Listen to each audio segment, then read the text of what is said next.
నాయకత్వం, అమిత్ షా గారి నాయకత్వం, నడ్డా గారి నాయకత్వం, అన్న రామచంద్రరావు గారి నాయకత్వం.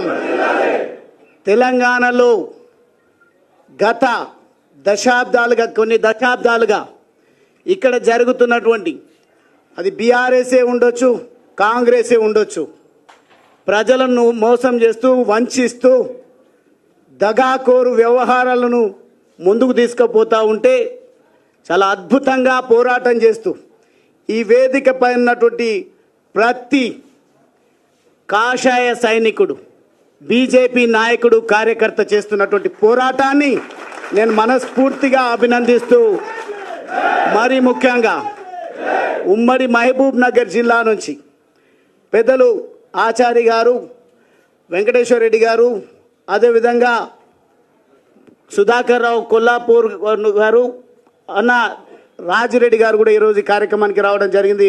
వారికి కూడా నేను ప్రత్యేకమైన ధన్యవాదాలు తెలియజేస్తూ, శాసనసభ్యులు డాక్టర్ హరీష్ గారు, అదేవిధంగా దిలీపాచారి గారు, మరి ముఖ్యంగా మా అధ్యక్షులు నరేందర్ రావు గారు, లోక్నాథ్ రెడ్డి గారు, సుధాకర్ రెడ్డి గారు, సీనియర్ నాయకులు మంగ్యానాయక్ గారు, బాలాజీ గారు కనిపిస్తలేరు, జక్కా రఘునందన్ రెడ్డి గారు, అదేవిధంగా అన్న ఎన్వి సుభాష్ గారు, జక్కా రఘునందన్ రెడ్డి గారు, శ్రీధర్ గారు. నాకు కొంత అనుమానాలు రేకెత్తించిన మొదటగా నేను పార్టీలోకి రాకముందు నేను కొంత పరిశోధన చేస్తూ ఉంటే బీజేపీ ఒక రకమైనటువంటి సామాజిక వర్గాన్ని ఎంకరేజ్ చేస్తుందని, కానీ నేను చూసిన తర్వాత గౌరవ పెద్దలు శ్రీధర్ గారు, మాజీ శాసనసభ్యులు, వారే కాదు కరుడు గట్టిన దేశభక్తి కలిగినటువంటి ఎంతోమంది ఎస్సీ, ఎస్టీ, బీసీ, మరి ముఖ్యంగా మైనారిటీ సోదర సోదరిమణులు కూడా ఈరోజు బీజేపీ వైపు చూస్తుండడానికి ఏకైక కారణం నరేంద్ర మోడీ గారి నాయకత్వం. భారతదేశ రక్షణ కోసం, భారతదేశ అభ్యున్నతి కోసం, భారతదేశంలో అంత్యోదయ అందాలని, భారతదేశంలో ప్రతి పేదవాడికి సంక్షేమము, ప్రభుత్వ ఫలాలు, గౌరవము దక్కాలని వారు చేస్తున్నటువంటి ప్రయత్నానికి కాను ఎంతోమంది ఈరోజు మోడీ గారు మనకు ప్రధానిగా ఉన్నారు కాబట్టి వారి విషయమే మాట్లాడుతూ ఉన్నాం. కానీ ఈ దేశ రక్షణ కోసం జాతీయ భావం కలిగినటువంటి ఎంతోమంది మహనీయులు దేశాన్ని అమ్ముడు పెట్టడానికి, తాకట్టు పెట్టడానికి, అదేవిధంగా గరీబీ పేరిట గరీబీ హటావో అనే స్లోగన్ను తీసుకొచ్చినటువంటి కాంగ్రెస్ పార్టీ దేశాన్ని అమ్ముడు పెట్టడానికి ఇంపోర్ట్ లీడర్షిప్, ఏదో బయట దేశం నుండి వచ్చినటువంటి లీడర్లను మన జాతి మీద, మన దేశం మీద వారు రుద్దేటువంటి ప్రయత్నం చేస్తే ఎట్లయితే తెలంగాణ రాష్ట్ర సాధన కోసం మనకు తెలిసినటువంటి ఉద్యమం ప్రత్యక్షంగా తెలంగాణ రాష్ట్ర సాధన ఉద్యమం, తెలంగాణ రాష్ట్ర సాధన ఉద్యమంలో తెగించి పోరాడి అద్భుతంగా తెలంగాణ రాష్ట్రాన్ని సాధించుకోవడం జరిగిందో, దేశ రక్షణ కోసం, దేశానికి స్వాతంత్రం తీసుకురావడం కోసం మహనీయులు ప్రధాని పదవులు కూడా అవసరం లేదు, ఒక ఆర్కిటెక్ట్గా ఉంటాం, భారతదేశాన్ని కాపాడుకుంటామని పేర్లు సందర్భం ఈరోజు వచ్చినప్పుడు మాట్లాడుతా సమయం అన్న తక్కువ ఇచ్చిండ్రు, ఎందుకంటే వారి షెడ్యూల్ కూడా బిజీగా ఉంది. కానీ ఒక్క మాట చెప్తా ఉన్నా, ఈరోజు గువ్వల బాలరాజ్ ఒక అవకాశవాది అని మాట్లాడుతూ ఉన్నారు. మొన్నటి సంఘటన మీతో పంచుకుంటా అన్న, దయచేసి కొంత 5-10 నిమిషాలు నాకు సమయం ఇవ్వండి. యువకులు ఉద్యమంలో చేరినప్పుడు యువకులు, యువతులు, మేధావులు, జర్నలిస్టులు, అదేవిధంగా తెలంగాణలో ప్రతి ఒక్కరూ తెలంగాణ రాష్ట్ర సాధన ఉద్యమంలో జేఏసీలుగా ఏర్పడి వివిధ పద్ధతుల్లో కుల సంఘాలు, ప్రజా సంఘాలు ప్రతి ఒక్కరు కూడా తెలంగాణ ఉద్యమం చేస్తూ ఉంటే నేను మీలాగా విద్యార్థి సంఘమో లేదంటే ప్రజా సంఘాల్లోనో కుల సంఘాల్లోనో పని చేసిన అనుభవం లేదు కాబట్టి ఎప్పుడు కూడా నేను విద్యార్థి నాయకుడిగా పని చేయలేదు. కాబట్టి నాకు ప్రధానంగా కనిపించింది టీఆర్ఎస్ పార్టీ. టీఆర్ఎస్ పార్టీలోకి ఎవరో చేరమని నన్ను ప్రోత్సహించలేదు. నాకున్నటువంటి లక్ష్యం చదువుకున్న యువకుడిగా ఒకవేళ ప్రజాసేవ చేయాల్సే వస్తే నేను ఒక ఆంటర్ప్రీనర్, ఒక వ్యాపారవేత్తగా ఉన్నా, చదువుతో పాటు వ్యాపారాన్ని నిర్మించుకొని ఏదో నా జీవనాన్ని నేను కొనసాగిస్తూ ఉన్నా. కానీ నేను నా అనుభవంలోకి వచ్చింది ఏంది అని అంటే ఎంత పారిశ్రామికవేత్తగా ఎదిగినా నా అణగారిన వర్గాలకు, నా అంటే డైరెక్ట్గా నా పైన ముద్ర వేసేది దళితుల గురించి మాట్లాడుతున్నాడు గువ్వల బాలరాజ్ అని బీఆర్ఎస్ పార్టీ ఎప్పుడైనా అవకాశం ఇవ్వాలి మాట్లాడడానికి అంటే దళితుల అంశాల విన్నే మాట్లాడాలి. లేదంటే ఎవరైనా వాళ్ళు చేసిన తప్పిదాలను ఖండించేటువంటి మాట మాట్లాడితే దళితునితోనూ మాట్లాడితే సెన్సిటివ్ అవుతుంది, బాగా మాట్లాడగలుగుతాడు అని ఆ అంశాల కోసమే వాడుకున్నారు. కానీ నా అంటే నేను ఇచ్చేటువంటి డెఫినేషన్ నిర్వచనం, పేదలు ఎవరున్నా పేదరికం నుంచి వచ్చినటువంటి వాడిగా ఒక వలస కూలి బిడ్డగా నేను పేదల సంక్షేమం కోసం, పేదల అభివృద్ధి జరగాలంటే ఒక ఆంటర్‌ప్రెన్యూర్‌గా, ఒక వ్యాపారవేత్తగా పెద్దగా నేను వరగబెట్టేది ఏముండదు. కానీ political power is master key అని నమ్మి నేను ఆలోచిస్తున్నట్టు తరుణంలో టీఆర్ఎస్ పార్టీ ఉన్నది, అదేవిధంగా తెలుగుదేశం పార్టీ ఉన్నది, కాంగ్రెస్ పార్టీ ఉన్నది. కాంగ్రెస్ పార్టీ అధికారంలో ఉన్నది, తెలుగుదేశం పార్టీ పటిష్టంగా ఉన్నది, రకరకాల మాటలు చెప్తూ. కానీ నాకు కనిపించింది టీఆర్ఎస్ పార్టీ సిద్ధాంతకర్త మహనీయులు ప్రొఫెసర్ జయశంకర్ గారి ఆశయ సాధన, ఈ అంశాలన్నింటినీ కూడా పరిగణలోకి తీసుకున్నప్పుడు వారే టీఆర్ఎస్కి సిద్ధాంతకర్త కాబట్టి, ఆయన ఒక త్యాగధనుడు కాబట్టి ఆ పార్టీలో మనం చేరిపోదామని సొంతంగా నిర్ణయం తీసుకున్న తప్ప కొంతమంది మాట్లాడుతున్నారు గువ్వల బాలరాజ్కు అవకాశం ఇచ్చినామని. గువ్వల బాలరాజ్ అవకాశాలు వెతుక్కొని ప్రజాసేవ కోసం వచ్చిండు. గువ్వల బాలరాజ్ ఎదగడానికి కాదు అనేది ఈరోజు మీ ముందు కూడా స్పష్టం చేస్తూ ఉన్నా. ఈరోజు కూడా భారతీయ జనతా పార్టీలో వీరు చేస్తున్నటువంటి ప్రయత్నాలే తప్ప కరుడు గట్టిన బీఆర్ఎస్ కార్యకర్త మేము ఎట్లా అడుగుతామో అని సంకోచంలో అప్పుడప్పుడు ఎక్కడన్నా అన్న వాళ్ళు కలిసినా చేరండి అని కొంత నవ్వుతూ మాట్లాడిండు తప్ప సీరియస్గా ప్రయత్నం చేయలేదు. మా లోపల మాత్రం వ్యతిరేకత ఉడుకుతూ ఉంది. అక్కడ ప్రత్యక్షంగా ఉండి చూస్తూ ఉన్నాం బీఆర్ఎస్ పార్టీలో. కానీ చివరికి నేనే అన్ని పార్టీలను స్టడీ చేసినాక నిర్ణయం తీసుకుందామని ఒకానొక సందర్భంలో రామచంద్రరావు అన్న నేను న్యాయవాదిగా కూడా ఒక 2-3 సంవత్సరాలు వృత్తిలో కొనసాగిన. ఆ సందర్భంలో పరిచయం, జేఏసీలో పరిచయం, అదేవిధంగా పార్టీ ప్రతినిధులుగా టీవీ డిబేట్లలో పరిచయం. అన్న ఒక అడ్వకేట్ ప్రొఫెషన్లో ఉంటూ కూడా ప్రత్యక్ష రాజకీయాల్లో ఉన్నారనే ఒక ఇన్స్పిరేషన్తోన వారు ఎక్కడ కనిపించినా వారితో నేను సలహాలు తీసుకోవడము, చర్చించుకోవడం అనేది జరుగుతూ ఉండే. కానీ వారు ప్రయత్నాలు మొదలు పెడుతున్నారు. ఎక్కడికక్కడ ఎవరు పడితే వాళ్ళని తీసుకోవాల్సిన అవసరం లేదు. పటిష్టమైనటువంటి క్షేత్రస్థాయి లీడర్షిప్ బీజేపీ పార్టీలో ఉంది. ఎవరైతే దేశం కోసం, జాతి కోసం, పేద అణగారిన వర్గాల కోసం, దేశ రక్షణ కోసం మాట్లాడతారో వాళ్లకు ఆ సోయి ఉంటుందో అటువంటి వాళ్ళనే తీసుకుందామనే ఒక ప్రణాళిక పెద్దలు రామచంద్రరావు గారి నేతృత్వంలో పార్టీ మొత్తం కూడా చేస్తున్న విషయం నాకు తెలిసి నేను నిర్ణయం తీసుకోవడం జరిగింది. నిర్ణయం తీసుకున్న తర్వాత దయచేసి ఇప్పటికి కూడా నన్ను ఈ స్థాయికి తీసుకొచ్చిన, నాకు రాజకీయంగా జన్మనిచ్చినటువంటి నా అచ్చంపేట సోదర సోదరిమణులకు, యువకులకు, మేధావులకు, జర్నలిస్టులకు, అదేవిధంగా మహిళలకు, కుల సంఘాలకు, ప్రజా సంఘాలకు ప్రతి ఒక్కరి కూడా నేను చేతులు జోడించి నేను మీకు చెప్పకుండా రాజీనామా చేసినందుకు మన్నించాలని నేను కోరుతా ఉన్నా. కారణం ఏంది అంటే చాలా ఫోకస్డ్గా ఉంటుంది బీఆర్ఎస్ పార్టీ ఎప్పుడు కూడా ఎన్నికల పాయింట్ ఆఫ్ వ్యూలో, ఎన్నికల కోసం, పార్టీ పరిరక్షణ కోసం, వారి వ్యక్తిగత పరిరక్షణ కోసం సిద్ధంగా ఉంటుంది. ఒకవేళ కనుక నేను నా ఆత్మీయులతోన ఒక్కరితో చర్చించినా నాకు తెలుసు ప్లాన్ బి సిద్ధంగా ఉంటుంది బీఆర్ఎస్ పార్టీలో. ఏ రకంగా క్యారెక్టర్ అసాసినేట్ చేయాలి, ఏ రకంగా పార్టీ నుంచి పొగబెట్టి పంపించాలి, ఏ రకంగా ఒక మచ్చ వేసి ముద్ర వేసి పంపించాలని ఒక కుట్ర జరుగుతుందని మాత్రమే నేను మీకు చెప్పకుండా రావడం జరిగింది, రాజీనామా చేయడం జరిగింది. చేరే సందర్భంలో కూడా నిర్ణయం తీసుకున్న తర్వాతనే నా కాంగ్రెస్ వాళ్ళు కూడా అడిగారు, బీజేపీ పార్టీ వాళ్ళు కూడా నా మూమెంట్ చూసిన తర్వాత తమ్ముడు అన్న రండి అని చెప్పేసి అడగడం జరిగింది.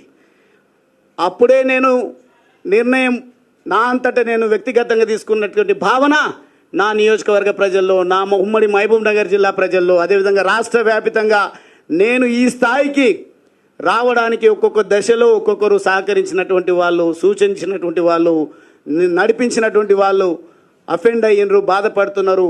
ఇక చేరికనైనా అందరితో చర్చించి తీసుకోవాలనే ఆలోచనతోన రిజిగ్నేషన్ అయిపోయిన తర్వాత నేను అందరితో మాట్లాడడం జరిగింది.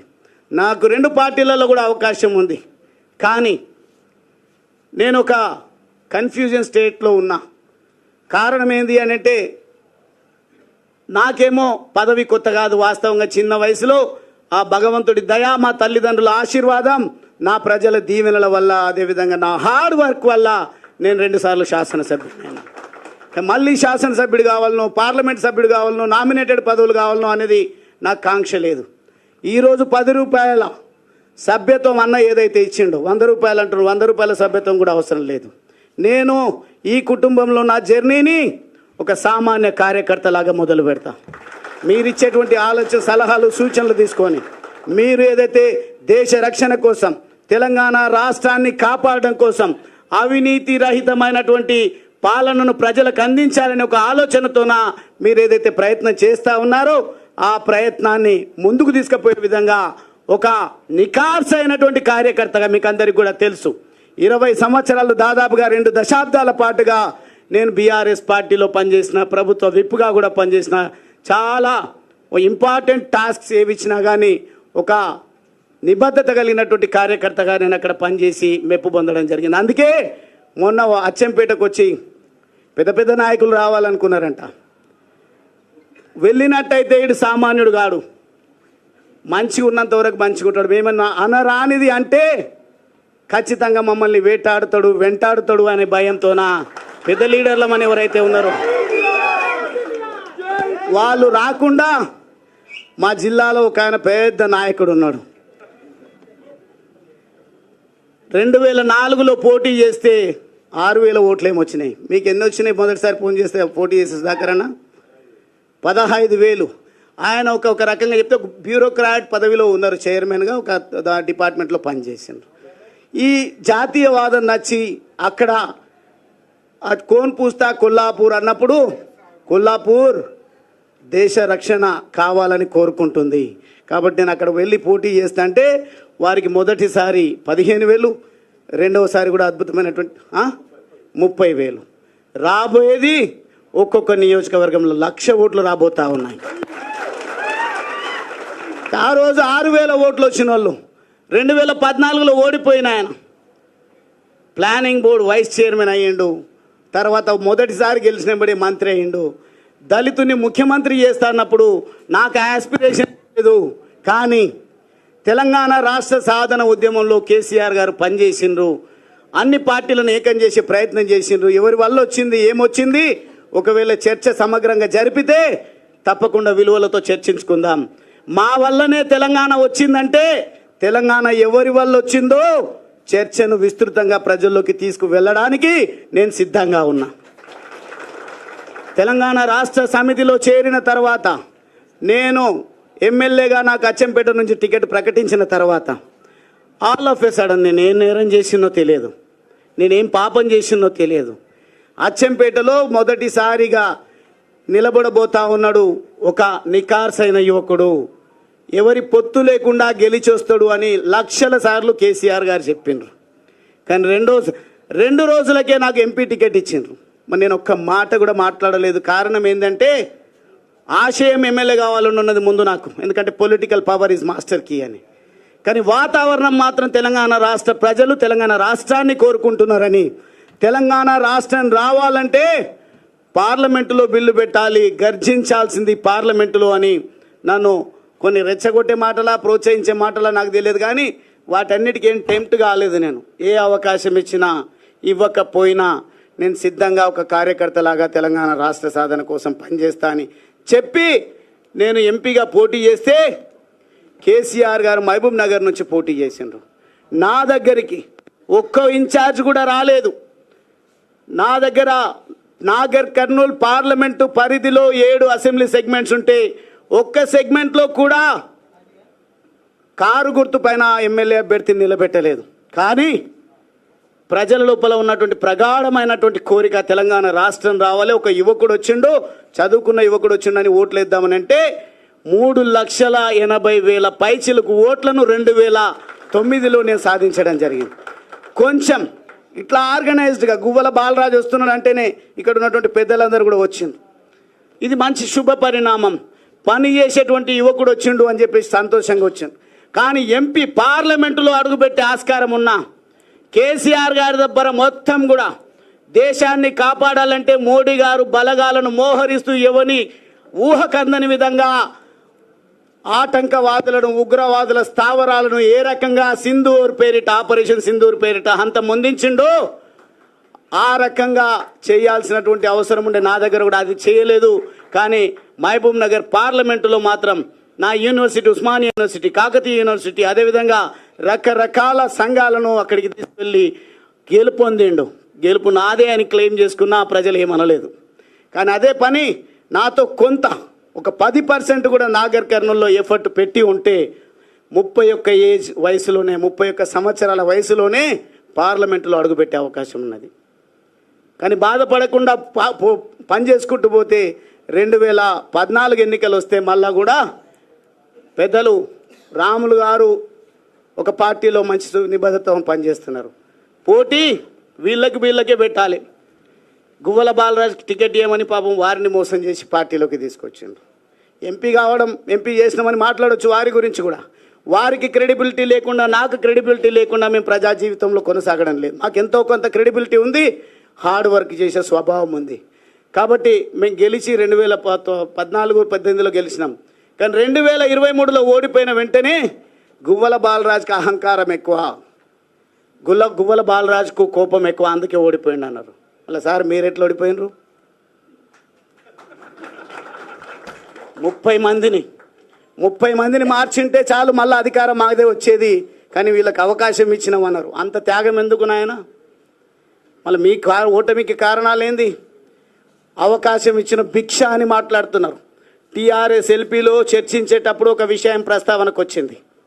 దళితుని సీఎం చేస్తాన్నాడు, దీని గురించి ఏందని చెవులు కొరుక్కుంటుంటే నేను లేచి ఒకటే మాట మాట్లాడినా. మనం చదువుకున్నాము, ప్రజల చేత ఎన్నికైనాము, తెలంగాణ రాష్ట్ర కాంక్ష దృఢంగా ఉన్నది. వచ్చిన తెలంగాణను నవ్వెటోడి ముంగట జారి పడ్డట్టుగా ఉండొద్దు అంటే అపారమైనటువంటి అనుభవం ఉంది. తెలంగాణ రాష్ట్ర సాధన ఉద్యమానికి నాయకత్వం వహించిండ్రు. కేసీఆర్ గారు ఎన్నికల బహిరంగ సభల్లో ఎక్కడ కూడా ప్రస్తావన అదే వారు చేసినటువంటి మేనిఫెస్టోలో లేదు, లేదంటే ప్రసంగాల్లో ఎన్నికల టైంలో లేదు, మిగతా సందర్భాల్లో అది వేరు మాట. అయినప్పటికీ మనమందరం ఏకగ్రీవంగా టీఆర్ఎస్ ఎల్పీలో నిర్ణయం తీసుకొని కేసీఆర్ గారిని ముఖ్యమంత్రి చేద్దామన్నాం. మళ్ళీ మేము అనొచ్చా ముఖ్యమంత్రి గారికి వేసింది భిక్ష మాది అని? ఎమ్మెల్యే పదవి ప్రజలు ఓట్లేస్తే వచ్చింది మాకు. కానీ నిబద్ధత కలిగిన నికార్సైనటువంటి నాయకులం కాబట్టి ముఖ్యమంత్రిగా కేసీఆర్ గారిని నియమించుకున్నాం. పార్టీ మారంగానే దాడి చేస్తున్నారు. ఎంపీగా నిలబడ్డప్పుడేమో ఒక్క ఇన్ఛార్జ్ లేరు. గువ్వల బాలరాజు పార్టీ మారుతున్నాడు అని తెలిసిన వెంటనే మొత్తం మోహరించారు వాళ్ళకు ఉన్నటువంటి పనికి రాని బలగాలను. వాళ్ళు వచ్చి మాట్లాడుతున్నారు, ఆపత్కాలంలో ఎంబడి ఉండాలి. ఆయన చాలా గొప్ప పని చేసి వచ్చిండు ఒక ఆయన మాట్లాడుతున్న ఆపత్కాలంలో కేసీఆర్ గారిని కాపాడుకోవాలి. నేను కాపాడదలుచుకున్నది, నేను త్యాగం చేయదలుచుకున్నది నా పేద వర్గాల కోసం. నా పేద వర్గాలను ఎవరైతే కాపాడుతారో వాళ్ళకు జతగట్టి నా జీవిత కాలం పనిచేయాలని నిర్ధారించుకొని వచ్చిన ఒక ఆషామాషి నిర్ణయం కాదు బీజేపీలోకి రావడానికి. అది నా సొంత నిర్ణయం కాదు. ప్రజల ఆలోచనలు చాలా దృఢంగా ఉన్నాయి. ప్రజలందరూ కూడా మోడీ గారి నాయకత్వాన్ని విశ్వసిస్తూ ఉన్నారు.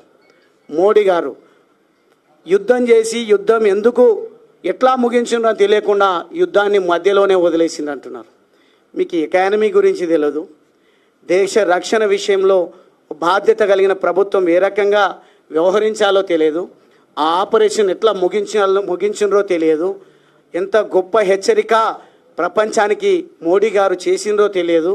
కానీ ఆపరేషన్ సింధూర్ విఫలమైందని విఫల మాటలు, విఫల ప్రయత్నాలు, మాకేమైనా ప్రజలు ఓట్లేస్తారనే పద్ధతిలోన డైరెక్ట్గా మోడీ గారిని ఎక్కుపెట్టి మాట్లాడుతున్నారు. మీ స్థాయి అది కాదు. వాస్తవంగా ఈరోజు నేను కొన్ని విమర్శలు నా పైన చేస్తే నేను కూడా చేయడం జరిగింది. చేసినప్పుడు బచ్చాగాడెవడో మాట్లాడుతున్నాడని, నాకంటే 6 నెలల్లో సంవత్సరమో వయసు పెద్ద కేటీఆర్ గారిది, నన్ను బచ్చాగాడు అంటున్నారు. మీరు మొదటిసారి గెలుపొందింది మీ మొత్తం శక్తిని ఖర్చు పెట్టి గెలిస్తే 300-200 ఓట్లతోనో శాసనసభ్యుడిగా ఎన్నికైనరు. ఒక వలస కూలి బిడ్డనైనా నేను పార్లమెంట్ అభ్యర్థిగా నిలబడితే ఒక్కరు కూడా పని చేయకుండా ప్రజల గుండెల్లో ఉన్నటువంటి తెలంగాణ వాదం, ప్రజల గుండెల్లో ఉన్నటువంటి పేదవాడి పైన ప్రేమ, కులం చూడలేదు, మతం చూడలేదు, నాకు అద్భుతమైన ఓట్లు వేస్తే కొన్ని ఓట్లతో త్రుటిలో ఓటమి పాలు కావడం జరిగింది. ఆ ఓటమితో కుంగిపోలే. కానీ ఈరోజు మీరేం చేస్తున్నారు? ఒక్కసారి ఓడిపోగానే అసహనంతోన ఎవరిని పడితే వాళ్ళని ఇష్టం వచ్చినట్టు మీరు మాట్లాడాల్సింది, మీరు ధర్నాలు చేయాల్సింది, మీ మీటింగ్లు పెట్టాల్సింది. మిమ్మల్ని అనొద్దు ఆ మాట.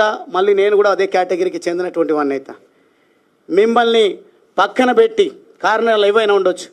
10 మంది ఒక విలువలు లేని పార్టీలకు వెళ్తే వాళ్ళ ఇంటి ముంగట ధర్నా చేయలేదు, వారి గురించి ప్రశ్నించలేదు. నాకు ఏ పదవి లేదు. ఇప్పుడు జిల్లా అధ్యక్ష పదవి ఉంది, అది వేరు మాట. నేను ఎన్నికైన ప్రజాప్రతినిధి కాను ఇప్పుడు. కానీ నేను నా నిర్ణయం మేరకు నేను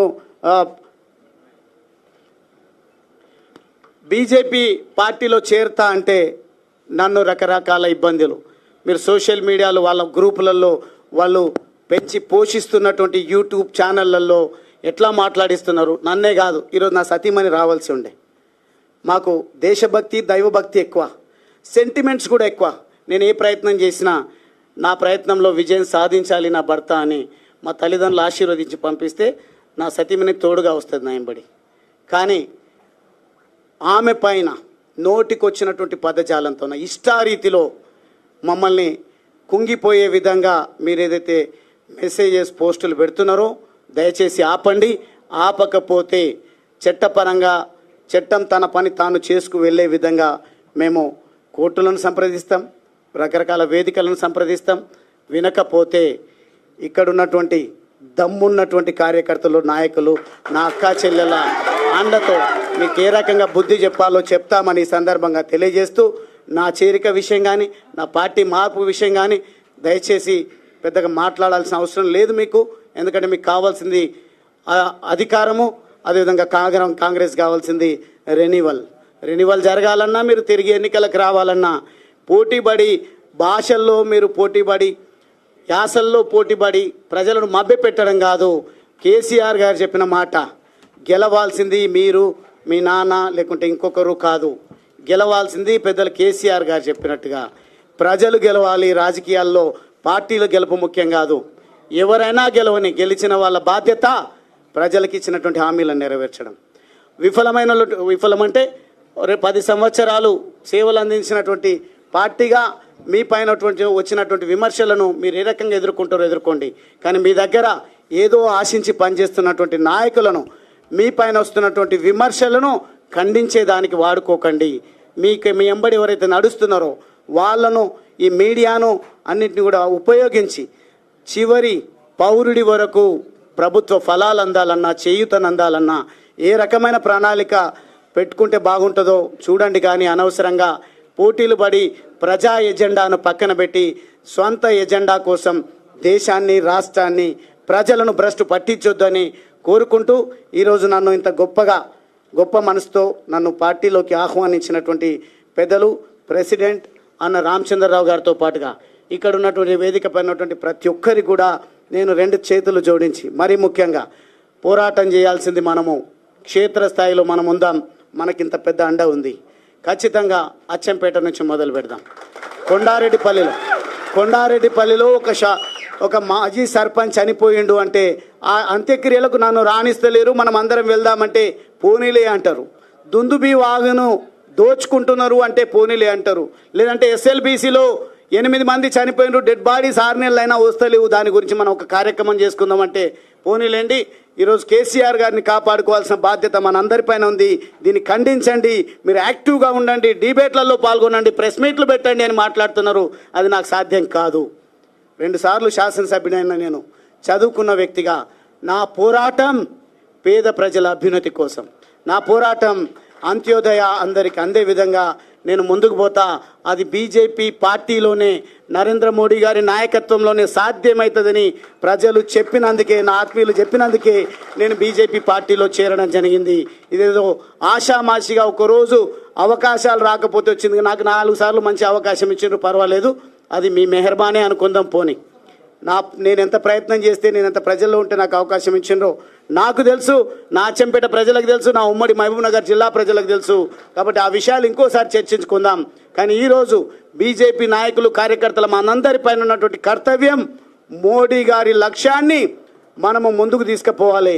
మోడీ గారి నాయకత్వాన్ని బలపరుస్తూ మనమందరం కూడా సంఘటిత శక్తిని ప్రదర్శించి రాబోయే ఎన్నికల్లో